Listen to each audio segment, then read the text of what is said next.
అరే శ్రీనివాస, ఇప్పుడు కార్తీక మాసంలో 2వ రోజు ద్వితీయ అధ్యాయము కార్తీక సోమవార వ్రతం గురించి తెలుసుకుందాము. వశిష్ఠ ఉవాచ, ఏ జనక మహారాజా, వినినంత మాత్రము చేతనే మనోవాక్కాయముల ద్వారా చేయబడిన సర్వ పాపాలను హరింపచేసే కార్తీక మహత్యంను శ్రద్ధగా వినుసుమా. అందున ఈ నెలలో శివప్రీతిగా సోమవార వ్రతము ఆచరించేవాడు తప్పనిసరిగా కైలాసాన్ని చేరుకుంటాడు. కార్తీక మాసంలో వచ్చే ఏ సోమవారం నాడైనా సరే స్నాన జపాదులను ఆచరించిన వాడు 1000 అశ్వమేధాల ఫలాన్ని పొందుతాడు. ఈ సోమవార వ్రతనిధి 6 రకాలుగా ఉంటుంది. 1 ఉపవాసము, 2 ఏకభక్తము, 3 నక్తము, 4 ఆయాచితము, 5 స్నానము, 6 తిలదానము. ఉపవాసము. శక్తి గలవారు కార్తీక సోమవారం నాడు పగలంతా అభోజనము అంటే ఉపవాసంతో గడిపి సాయంకాలమున శివాభిషేకం చేసి నక్షత్ర దర్శనాంతరము తులసి తీర్థము మాత్రమే సేవించాలి. 2 ఏకభక్తము. సాధ్యము కాని వాళ్ళు ఉదయము స్నాన దాన జపాలను యథావిధిగా చేసుకొని మధ్యాహ్నము భోజనము చేసి రాత్రి భోజనానికి బదులు శైవ తీర్థమే తులసి తీర్థముగా తీసుకోవాలి. 3 నక్తము. పగలంతా ఉపసించి రాత్రి నక్షత్ర దర్శనము తర్వాత భోజనమును కానీ ఉపహారము కానీ స్వీకరించాలి. 4 ఆయాచితము. భోజనానికి తాము ప్రయత్నించకుండా ఎవరైనా వారికి వారుగా పిలిచి పెడితే మాత్రం భోజనము చేయడం ఆయాచితము. 5 స్నానము. పైవాటికి వేటికి శక్తి లేని వాళ్ళు సమంత్రక స్నాన జపాదులు చేసినప్పటికీ చాలును. 6 తిలదానము. మంత్ర జపాదులు కూడా తెలియని వాళ్ళు కార్తీక సోమవారం నాడు నువ్వులను దానం చేసినా సరిపోతుంది.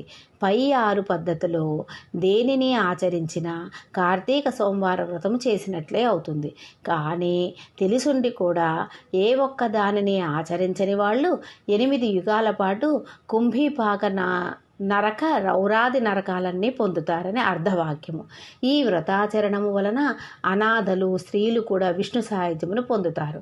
కార్తీక మాసంలో వచ్చే ప్రతి సోమవారం నాడు కూడా పగలు ఉపవసించి రాత్రి నక్షత్ర దర్శనాంతరం మాత్రమే భోజనము చేస్తూ ఆ రోజంతా భగవద్ ధ్యానంలో గడిపేవాళ్ళు తప్పనిసరిగా శివ సాయుధ్యాన్ని పొందుతారు. సోమవార వ్రతాన్ని చేసేవాళ్ళు నమ్మక చెమక సహితముగా శివాభిషేకమును చేయుట ప్రధానమని తెలుసుకోవాలి. ఈ సోమవార వ్రత ఫలాన్ని వివరించే ఒక ఇతిహాసాన్ని చెబుతాను విను. నిష్ఠూరి కథ. పూర్వము ఒకానొక బ్రాహ్మణునికి నిష్ఠూరి అని కూతురుండేది. పుష్టిగాను అందముగాను అత్యంత విలాసముగాను ఉండే ఈమెకి గుణాలు మాత్రము శిష్టమైనవి అబ్బలేదు. దుష్టగుణ భూయిష్టమై గయ్యాలుగాను కామకురాలుగాను చర్చించే ఈ నిష్ఠూరిని ఆమె గుణాల రీత్యా కర్కశ అని కూడా పిలుస్తూ ఉండేవారు. బాధ్యత ప్రకారం తండ్రి ఆ కర్కశను సౌరాష్ట్ర బ్రాహ్మణుడైన మిత్రశర్మ అనేవానికి ఇచ్చి తన చేతులు దులిపివేసుకున్నాడు.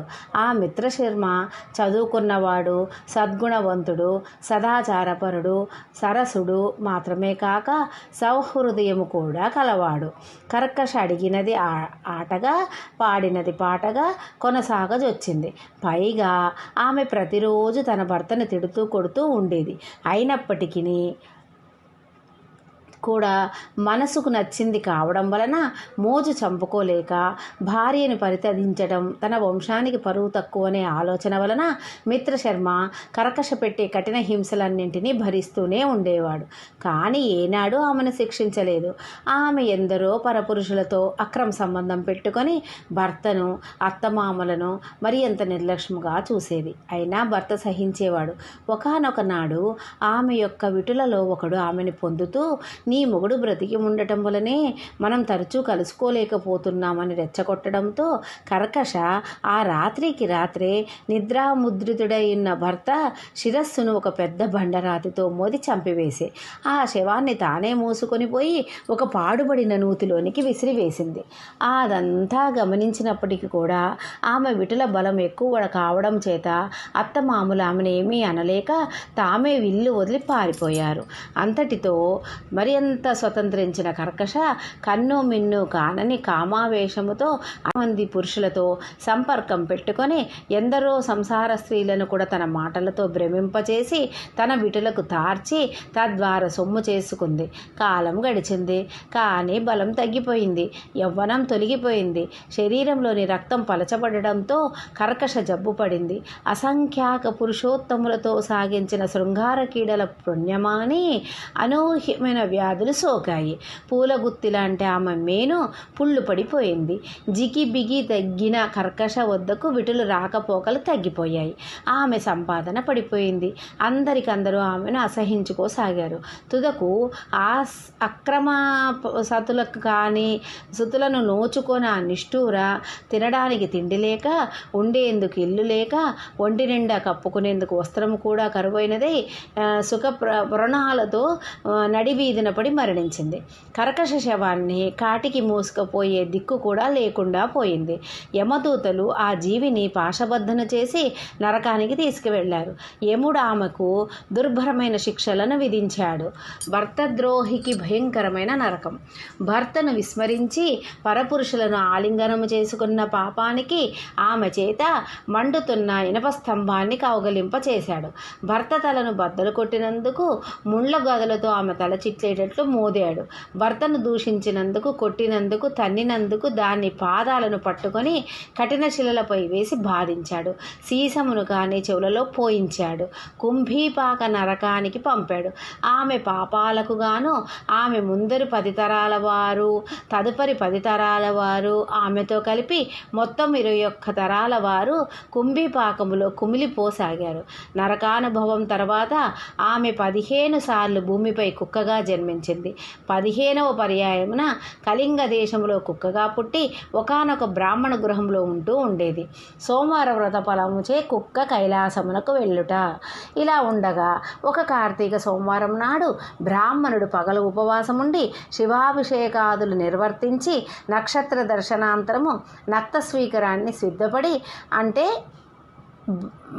బయట బలిని విడిచిపెట్టాడు.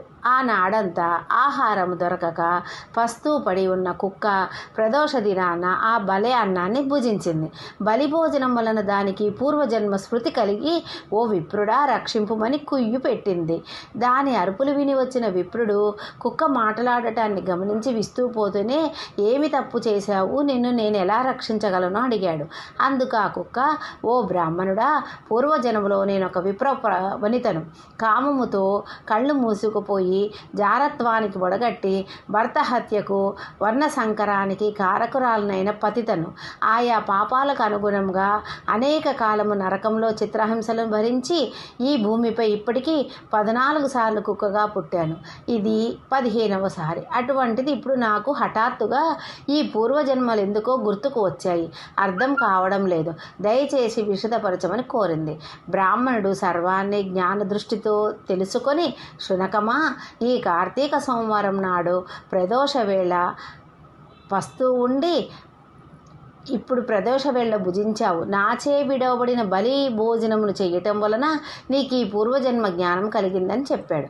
ఆపై, నా జాగిలము కరుణామయుడైన ఓ బ్రాహ్మణుడా, నాకు మోక్షమలా సిద్ధించును ఆనతీయమని కోరిన మీదట దయాళుడైన ఆ భూసురుడు తాను చేసిన అనేక కార్తీక సోమవార వ్రతములలో ఒక సోమవారం నాటి వ్రతఫలాన్ని ఆ కుక్కకు దారపోయగా ఆ క్షణమే ఆ కుక్క తన శునక దేహాన్ని పరిత్యజించి దివ్య స్త్రీ అయి శరీరిణి అయి ప్రకాశమానాహార వస్త్ర విభూషితయై పితృదేవతా సమన్వితయై కైలాసమునకు చేరింది. కాబట్టి ఓ జనక మహారాజా, నిస్సంశయము నీ శ్రేయప్రదాయమైన ఈ కార్తీక సోమవార వ్రతాన్ని నీవు తప్పనిసరిగా ఆచరించు అంటూ వశిష్ఠుడు చెప్పడం ఆపాడు. 2వ అధ్యాయ సమాప్తః.